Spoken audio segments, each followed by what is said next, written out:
Welcome to the journey navigating pest control and business. This is Rusty Prewett. Welcome to 2025. It's a new year. It's hard to believe 2024 has come and gone, and here we are.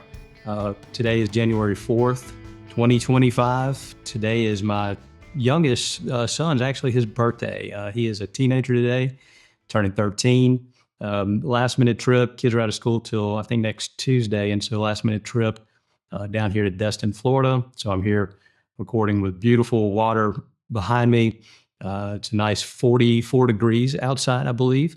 Sunny and beautiful. So recording this early to try to get ready so we can make some pancakes for Sims, my son. So it's been a while since we've recorded a podcast. I'll be honest with you, 2024. Man, it went by fast, but there was a lot going on in 2024. I would say this past year has been my most challenging and also my most rewarding year in business, probably in the last 20 years of being an entrepreneur and being in business. And I'm going to share some of that with you. So, first of all, glad to be back here hosting this. Our goal is to be more consistent with this in 2025. That's certainly a goal. But I'm going to review 2024, and I did this last year. I believe it was last spring. We did a review of 2023, and again, what's the point of this podcast? Number one is documenting the journey of starting a pest control company. So actually, if you go back to the very beginning, we started recording this podcast. We've documented the journal. There's episodes. If you go back and listen to the ones that are labeled journal entries, those are where, kind of like I'm doing right now, I give examples of where we are in our business, what's working, what's not, challenges we've had, opportunities. We also host super guests. And so we've got some lined up for this year. They're going to be amazing. But the point of today is really just to go through, what were our goals for last year in 2024? We accomplished some of those we didn't. And it's funny, going back and listening to when we did this a year ago in our recap 2023, it's very similar, right? So we set the goals that where we're trying to take our company, and I try to be as real as possible on this podcast. It's certainly not a podcast that we're painting this rosy picture like we've got everything figured out, because we don't. We skin our knees every single day, make a ton of mistakes, but hopefully learn from those mistakes. And I enjoy sharing this with others, get a lot of feedback from listeners. Sometimes you wonder, hey, is anybody even listening to this thing? And then when you bump into somebody, let's say in Denver at NPMA, and they recognize you and they reference a challenge you've had or something you've referenced on your podcast, or something you're doing really well, and it's really super rewarding to do that. Again, I'm a podcast junkie. I listen to a lot of other great podcasts out there, and specifically on pest control. I learn a ton. So this is not a podcast to, necessarily tell, the great things that are happening or how to do this or that. This is more of just sharing the experience that I've had and our team has had in growing this company. So just to recap, we started this company July of 2020. Serviced our first customer mid-July of 2020. So we're sitting here about 4.5 years in. And I met with one of our teams yesterday down in our Gulf Coast office, and we just went through the successes for that office in 2024. And I started back with just reflecting on, 4.5 years ago starting this company. Mind you, in the middle of a worldwide pandemic, also with zero experience in this industry. So it has been a journey for sure. It's super rewarding, super challenging, super tough. Learn something every single day. So zero revenue, zero employees, in July. I've started with actually one other employee from other business. We kind of kicked this thing off. My goal is to grow this thing quickly and to scale it as quick as possible to a certain level.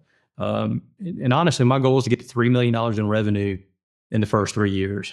And how did I pick that goal? How did I choose that? I was trying to get to a level of revenue and invest in, and it took a lot of investment, people, capital to get us there. And really, we chose that goal simply to be in a position to where if I had an opportunity to sell my insurance business, which I did December of 2023, it gave us options. And so that was our goal.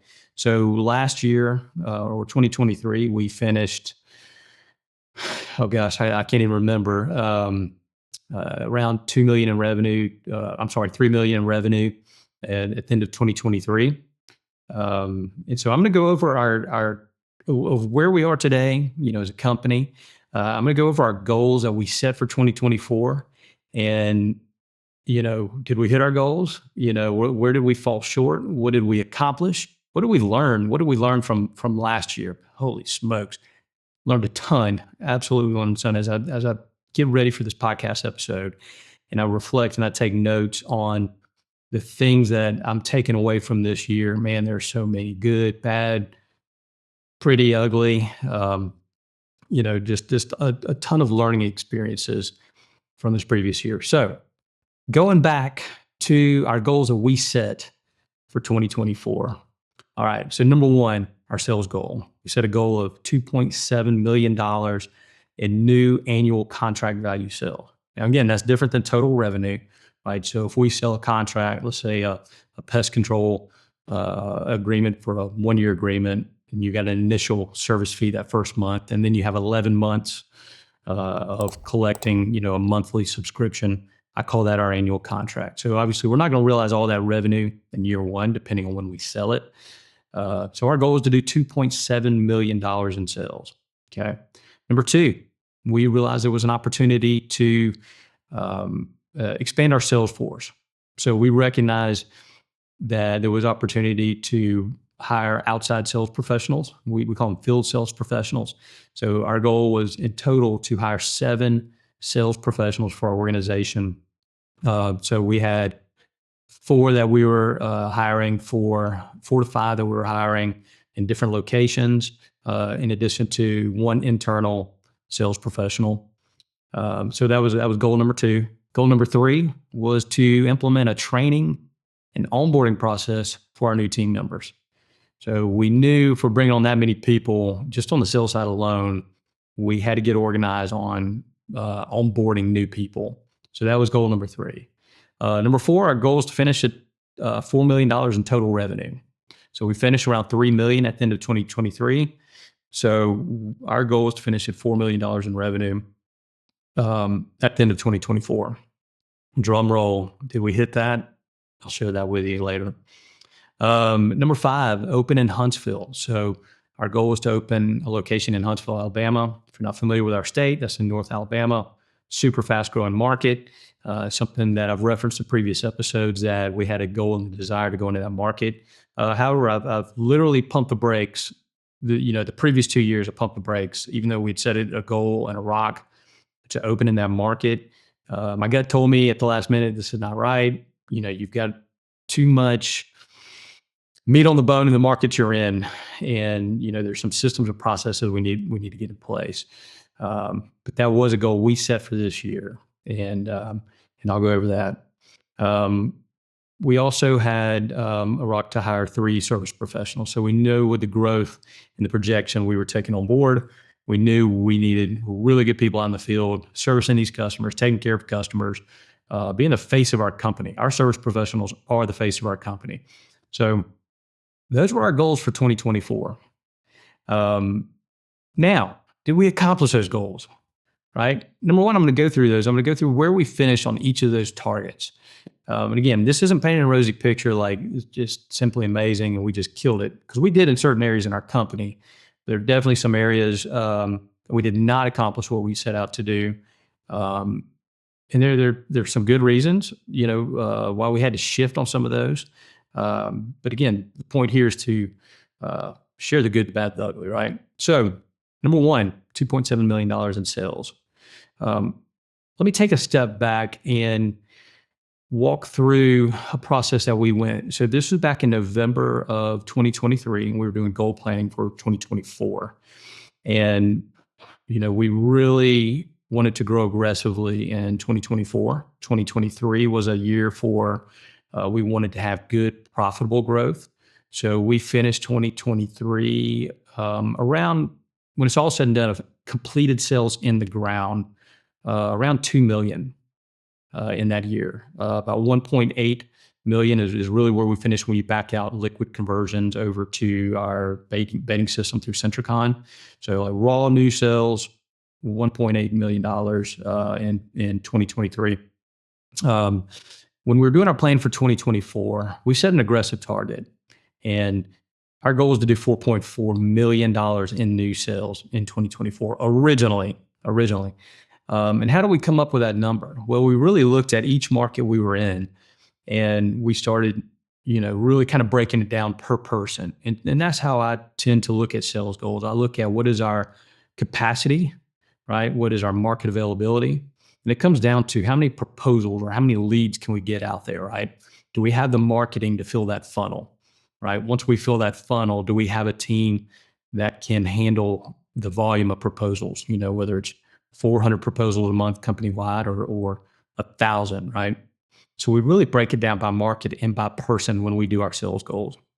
So again, November 23, we came up with a goal of $4.4 million and really broke it down. And I remember with our leadership team, when I first sort of threw that number out there, I jaws hit the ground, how could we double our sales or even more than that? The feedback and comments you get, understandably, right? And I think setting some big target out there is crazy if there's not at least some sort of reverse engineering to back up the way you're going to do it. Now, did we end up keeping that goal? No, we adjusted it. We made some adjustments. And it wasn't actually until the beginning of 2024 that we made those adjustments. So I feel like we had a good plan to accomplish that. I think the ramp up time to get there as it relates to hiring salespeople and having your marketing in place to generate that amount of volume of leads, I think that runway was longer, than I projected. So we ended up settling on a goal for the year for $2.7 million in sales, right? With that same mindset, right, of breaking it down per market, per salesperson. So where did we finish? We fell short. So we ended up, final numbers are about to come out, but completed sales in the ground, we were around $1.8 million, okay? So really we mirrored what we did the previous year. Okay. So, the majority of that is recurring services. We do pest, termite, mosquito recurring. So that's our bread and butter. So a large portion of that is recurring. We track, what our recurring ratio is to new sales. So we finished 1.8 million. Was it disappointing? Yeah, it was disappointing. We set a target, we set a goal, we didn't achieve it. Why did we not achieve it? Well, I think the ramp up period to get our sales and marketing in place, again, the runway is a little bit longer. First half of the year, man, took a while to get there. Momentum has certainly picked up in the second half of the year. So I'm very optimistic of where we're going for this year, 2025. But that is certainly a lesson that I've learned is the runway when you set big goals to make big improvements, whether it's in processes or in sales, right? The runway, you really have to take in account the factors for that. And so I feel like we had a good plan. We reverse engineered it, broke it down, what we needed in leads, what we needed in marketing spend. We had, budget, in place as far as, the sales team, what that was going to cost to make that investment in marketing, had all those numbers really dialed in. However, getting everybody ramped up just took longer than we expected, 100%. We hired a director of sales. I mentioned that on a previous episode. That learning curve was a little bit longer than we expected. So the good news, however, is the momentum that we created in the first half of the year transpired into the second half of the year. So if anything, what is my takeaway from setting that goal and where we ended up? I think it was we were 6 months probably too early, right? So we needed 6 months of getting prepared to be in that situation. Of course, we have a seasonality of our business too. So definitely some consideration. So as far as our salespeople, hiring 7 salespeople, We hired 3 salespeople. I'm sorry, 4 salespeople. So we hired 4 salespeople as opposed to 7. So we are absolutely in a great place to where we need to go, getting those, getting our sales professionals ramped up. Out of those, all 4 of those had previous pest control experience. So there's certainly a learning curve there, in the development that goes into that. So they're in a great spot right now to be prepared to go into this year with their sales. So we made that adjustment. So of course, without the salespeople, and the sales team that we had projected out, we're not going to hit that sales goal. So overall, super happy with where we ended up, $1.8 million in new sales, but it's short of where we are. So I feel like we're just delaying sort of our ramp up period. So definitely some good takeaways there. Third goal, training and onboarding process for new team members. We hired a phenomenal HR director and recruiter, and she has been amazing. Unbelievable experience, just loves our people, just loves the recruiting and telling our story of bringing people on board with us. She's been amazing. That's huge. Of course, there's onboarding for her too, right, in this role. And so getting that set up, it was really cool walking through that and getting that onboarding, whether it's payroll or training or, just the logistics of getting people set up. So we got that in place. Phase 2 of that is really taking a step further on our training and development program, having that outlined. It just takes time. It takes time to get these things in place. And again, running on the EOS system, where do we focus on our goals? What rocks do we have? And when something falls on our 90-day rock, that's when we really put the time and attention to it. So, number 4, $4 million in total revenue. So that was our goal based on doing $2.7 million in sales. So obviously not hitting our sales goal and the original target we set, we're not going to hit our revenue goal, right? So I believe, still waiting on our final numbers, but I want to say we're around $3.7 million in total revenue, right? So we grew about $700,000 in revenue over the prior year. Pretty good growth. Certainly disappointing we didn't hit our $4 million mark. But again, there's a reason for that, right? So we knew that halfway through the year, we knew we needed to make adjustments to that. So sales is related to total revenue, no secret there. Another initiative, just side note on that, is really looking at our retention processes. That is something we're going to focus on in this coming up year. I feel like we do a good job for our retention. I want to say our termite retention with Centricon, we're around 91%, as it relates across the board. So we're really putting in some processes to break down our pest and mosquito and termite retention processes. Next was open in Huntsville. We bought a business in Huntsville, which was super exciting. It's a mosquito business. So the goal there was to get it stabilized, get it acclimated into that market. And so we're really optimistic about that market and the plans that we have for this coming year. So certainly hit that goal, excited about that. So there's the main things, the main objectives that we had, right? And so fell short on some we knocked out of the park, just like every year. We're always going to have that, right? So I want to go into learning lessons from this previous year. So on our next episode, I'm going to go into that. I'm going to walk through some of the challenges we faced last year, and others face it, right? I mean, some of the economic conditions or hiring or whatever it is, challenges that we all face. But there's some things that we experience that, man, you just can really learn from and really take that wisdom into the future and to share with others, right? And they're mentors that I've had that have listened to me, that have cried on their shoulders sometimes. Other times I'm just giving high fives and celebrating. So I'm going to go over that. I'm going to go over some of the wins and losses that we had this previous year in our next episode. So welcome back to the podcast. Super glad to get this going again. hopefully there's going to be a level of consistency here moving forward. We've got a new production team that's really helping with this. Super excited about the quality that you're going to experience listening to this podcast. So follow us on our Facebook page, The Journey Navigating Pest Control and Business. I believe it's PrewettPestJourney.com. And that should get you to the Facebook page where you can follow us. Looking forward to this year. Thanks for joining me, and we'll talk soon.